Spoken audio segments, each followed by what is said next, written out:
God. You know what? This girl. Anyway, happy Sunday to everybody. I hope that everybody had a blessed Sunday. Today is Sunday. And we're going to have some fun in the kitchen today. Which I'm making Salisbury steak. Now, I started to make the video and then I kind of changed my mind at the last minute. So I pre-seasoned my meat. And I'm not using two types of meat, but I'm using just one type, which is ground beef. I'm making it the simple way, but it's my twist on my Salisbury steak. Now, what I'm going to pair it with, I'm going to pair it with maybe some rice, or I might do mashed potatoes. And I think I'm going to do mashed potatoes. That's what I'm going to pair it with. I'm going to pair it with some mashed potatoes. And it's going to be simple. It's going to be quick. And I hope you enjoy the recipe. Worcestershire sauce. Worcestershire. I believe I'm saying it right. Worcestershire. Now we're using some black pepper. We're going to be using some onion powder. And you can see it. Some Lorry's. Some garlic powder, some breadcrumbs, which I picked the garlic and herb breadcrumbs. Then I'm going to put a dash of this adobo. Now please, please, please, please be very mindful of how much adobo that you use.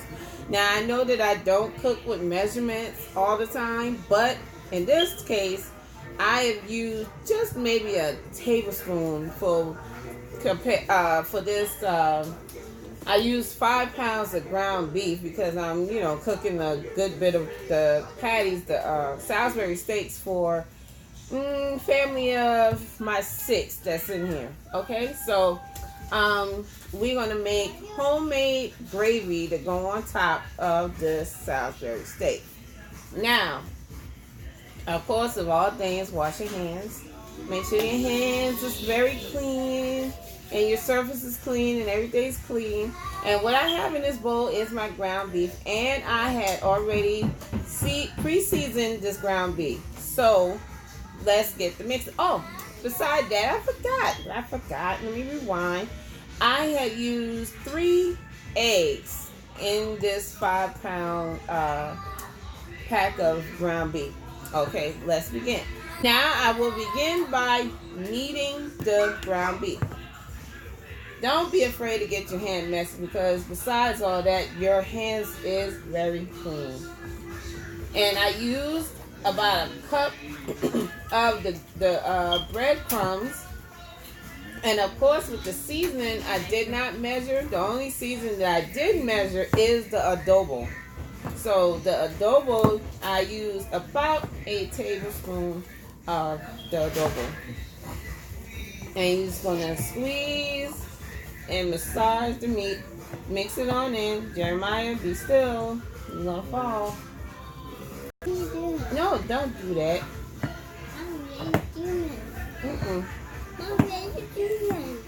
Okay, mix it on in as much as you can. Knead it in. No, I don't need it anymore. Thank you. My son is trying to be my little helper. His name is Jeremiah. No, I don't need that. No. So, because this household has multiple people, it's like I always say in my latest video. Okay, Jeremiah. Mommy's talking. In my latest video, that I don't never ever try to find a quiet place to do my videos. Reason being because I have a family and all of my children are 5, 4, 3, 2, and 1 years old. Well, about to be 1. My precious little baby miracle. And you guys will get to meet all of them sooner than later because they will make themselves known. So it is what it is. I love my little babies. So what I'm doing right now is I'm rolling a ball in my hand. And you can see it. My hand is messy, but you can see it. Okay, so I have my pan. Okay, I have my pan, and we're gonna pat it.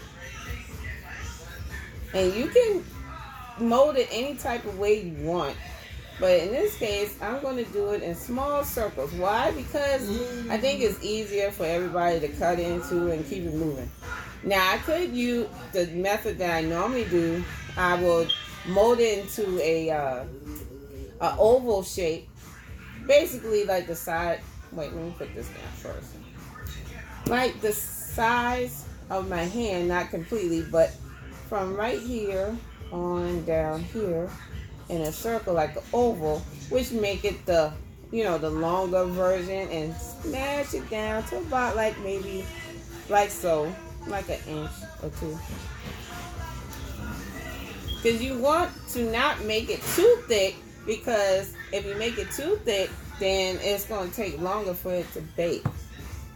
And I got my oven preheated on 375.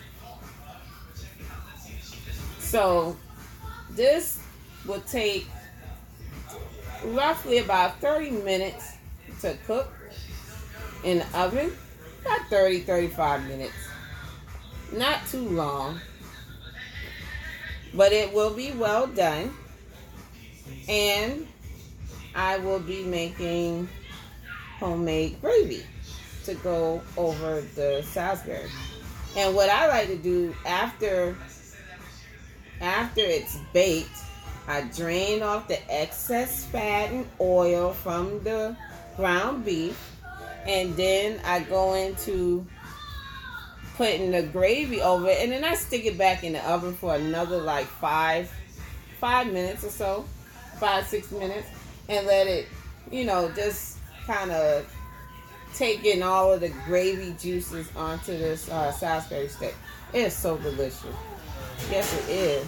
And notice that I have not used salt. Why? Because I will add some salt into my gravy.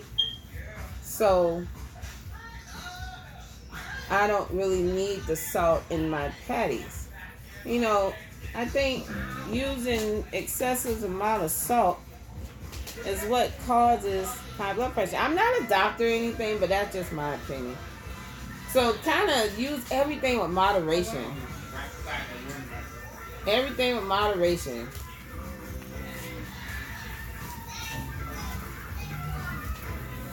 And you're just going to keep on making your patties as so.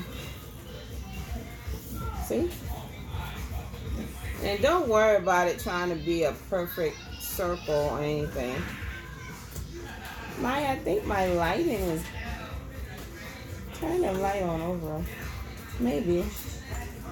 Yeah, but don't worry about it being such a round patty.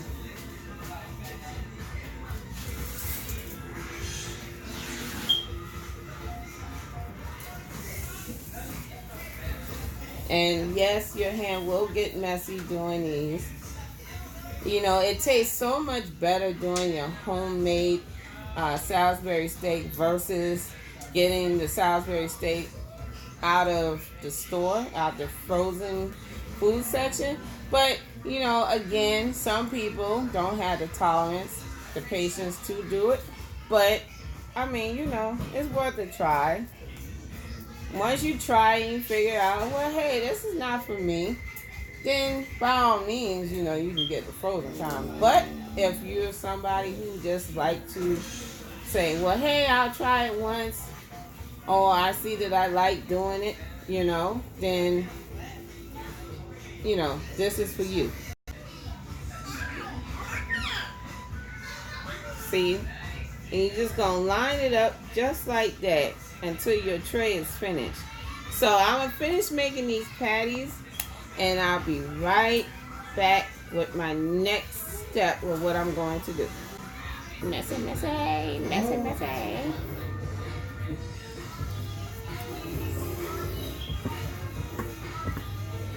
Where'd you go?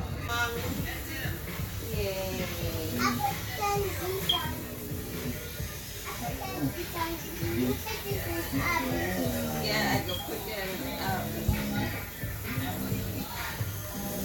Jeremiah, say hey to the camera. So some of y'all said that y'all wanted to see the new baby. Here she go. Here you go, baby girl. How you doing? Hey, beautiful. She be mean looking, y'all. Oven. Okay, that goes in there for how long, Susan? For 30 to 35 minutes. So you guys, I'm starting the gravy that I said. I want to show you guys how I make homemade gravy. So in this pot is like 3 tablespoons of butter, and that is the salted butter. So that's not unsalted but salted. And you're just gonna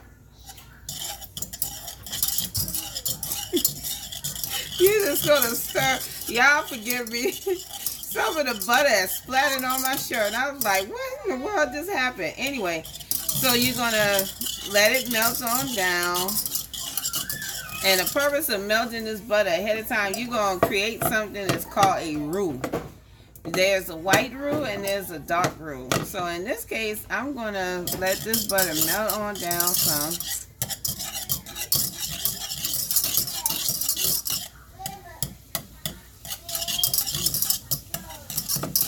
I'm helping the butter melt.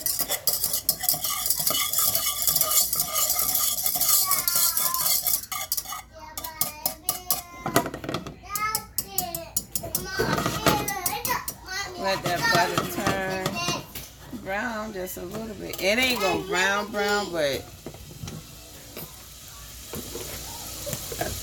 just let it start sizzling just a little bit. Meanwhile, I'm gonna take a tablespoon of flour. I'm gonna start off that way.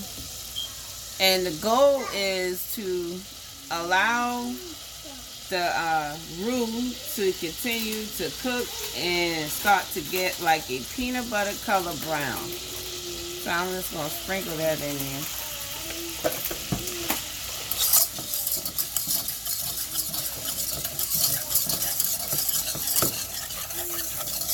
And I didn't want to start off with too much. I want to do an even ratio with butter versus flour. So I got 3 tablespoons of butter and I got 1 tablespoon of flour.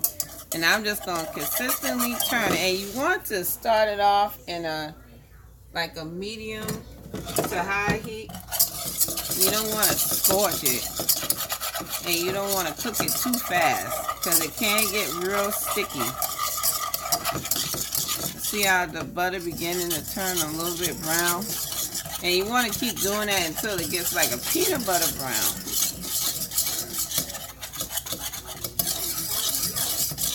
Now this, you will call it a hot roux.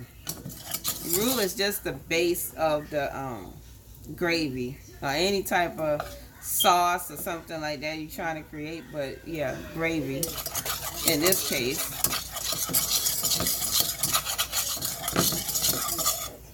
It's beginning to turn brown. It takes a while. You don't have to rush it. So like I said, the Salisbury steak is in the oven and it's cooking. It's going to take like 30-35 minutes.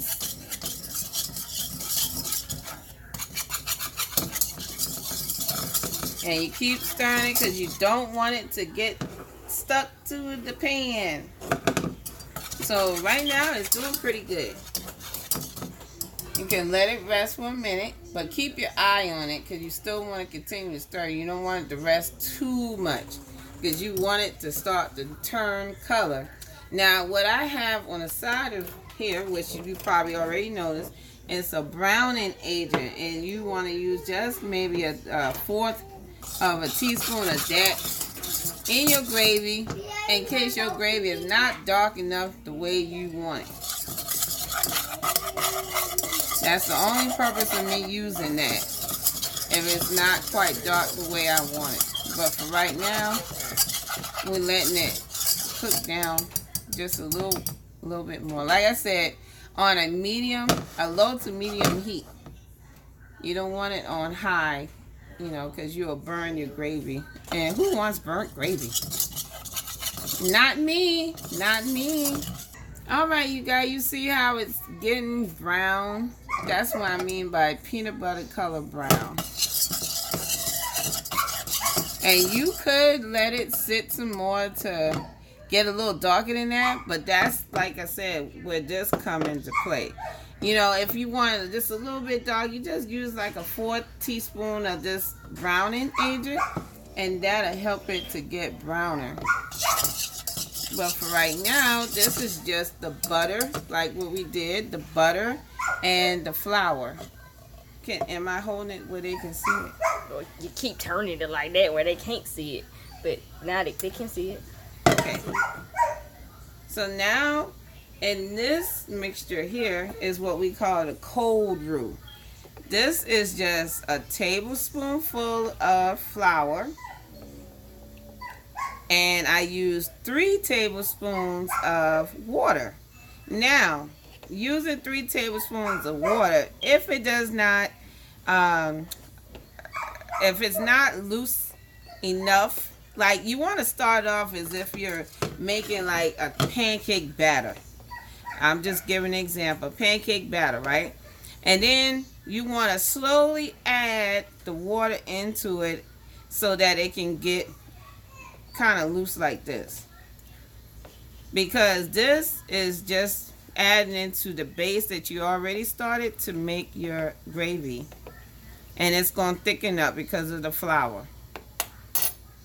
So, let's add the cold roux. And I'm adding a little bit by a little bit. You see that? How quickly it gets real thick, right? So, I'm taking it off the heat just a little bit while I add some more of the cold roux. And just stir that in there. You see how when you mix it, it looks like a pancake batter a little bit, but it's still kind of on the whiter side.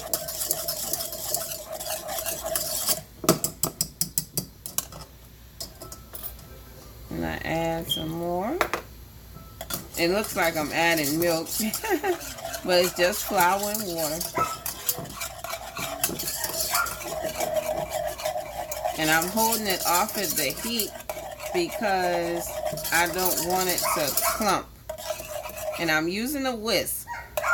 You can use a fork or a spoon, but I feel, confident with my whisk that there's no lumps in my gravy. Now, I'm going to keep it off the heat. And in this bowl, once again, I'm going to add some water, and I'll show you the next. So now, I got me some water, some cold water. Well, room temperature water, not ice cold, but room temperature. And I'm going to add in my browning agent. And like, I'm eyeballing it, but like I said, use like a 1/4. Oh, this thing is so thick, like molasses. It's so thick to give me 1 drop. Damn. Okay, so that about a 1/4 of a teaspoon. And then I'm going to add some water into it. And I'm pouring my water in slowly. Why? Because I know the thickness of which I want my gravy to be. See how it turns it brown? Now that's the color of gravy that I want.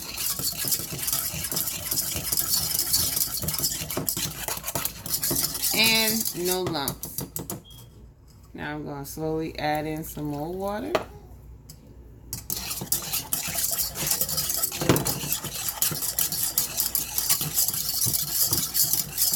And you guys forgive me, I keep lifting it up because I'm sitting down in my wheelchair and I'm trying to make sure I can see the pot as well as you guys. Now, add the rest of my water.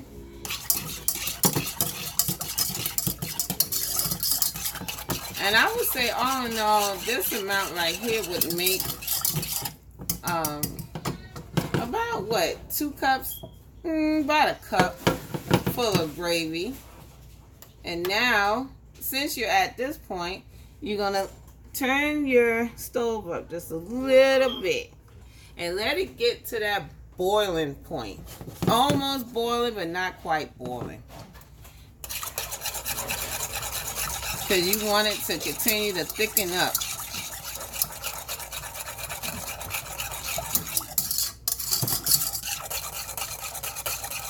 See, like I said, cooking things from scratch is not for everybody. You know, I don't know no one who try to, you know, learn shortcuts and stuff like that, but it's not for everybody. But, you know, if you had the patience and the time to do your homemade gravy from scratch, then it's more rewarding to you because you're like, hey, I did it. You know, I made gravy from scratch. And I remember the first time that I made gravy from scratch, oh my God, I was so rewarded because of the fact that, hey, I did it. You know what I'm saying?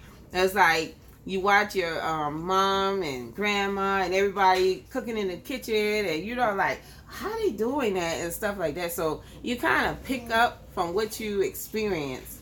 And me experiencing how to cook, you know, watching my dad too. My dad can throw down in the kitchen.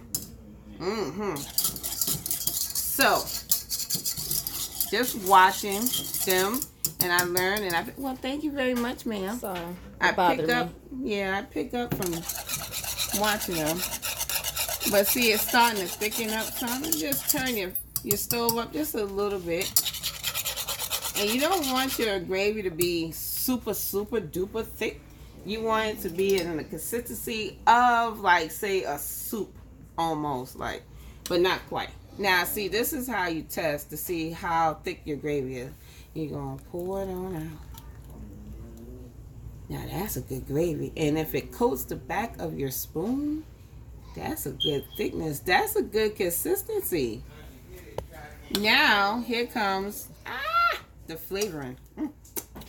Okay, here comes. Do you see that?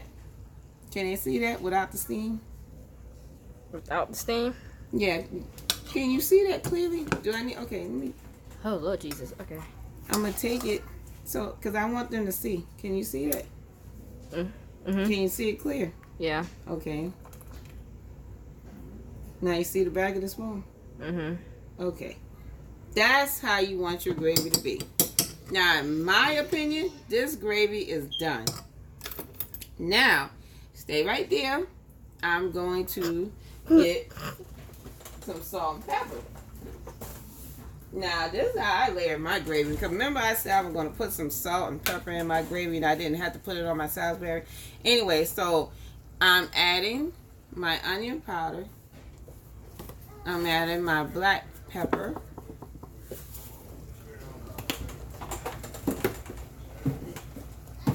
Maya? Yes. I need you to reach for the salt up there for me. Black pepper, onion powder.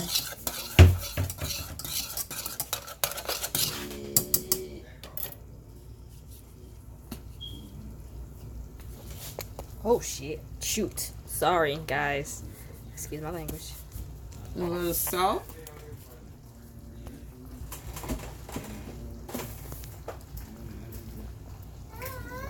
And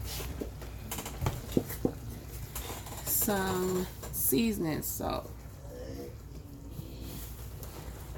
That always makes it pop. Seasoned salt. Yeah, seasoning salt. And don't be afraid to taste your gravy as you go along because you could adjust the taste. If you add too much, here's a trick. If you add too much seasoning, you can always add a little bit of milk to your gravy. Now, I know that might sound weird, but you can add milk to your gravy and it still would be brown. It'll just be a little bit lighter brown and it balances out the flavor in your gravy. Believe me, trust me. If you do not have milk, you can use heavy cream.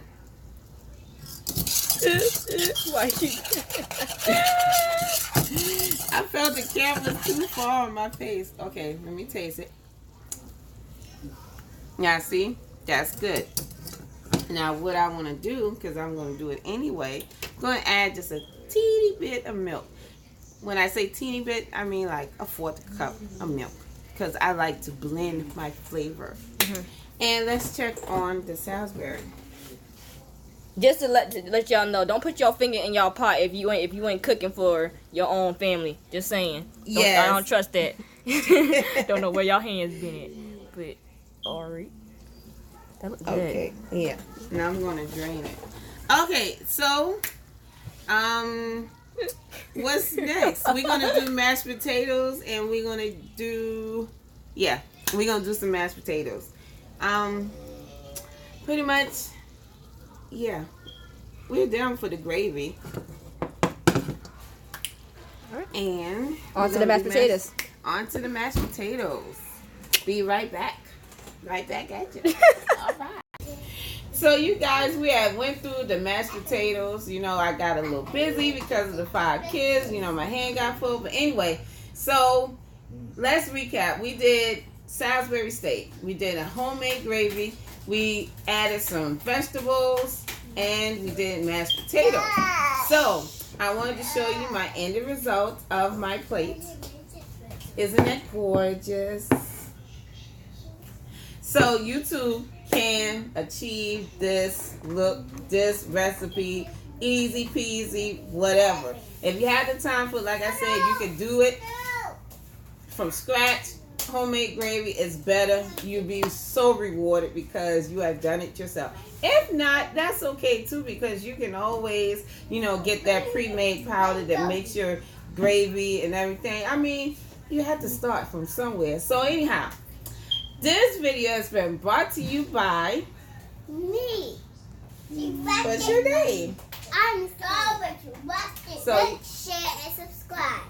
Yes, and hit the notification button whenever you would like to see a new video from me. Until then, God bless you. Have a poppin' day, y'all. Bye. Bye.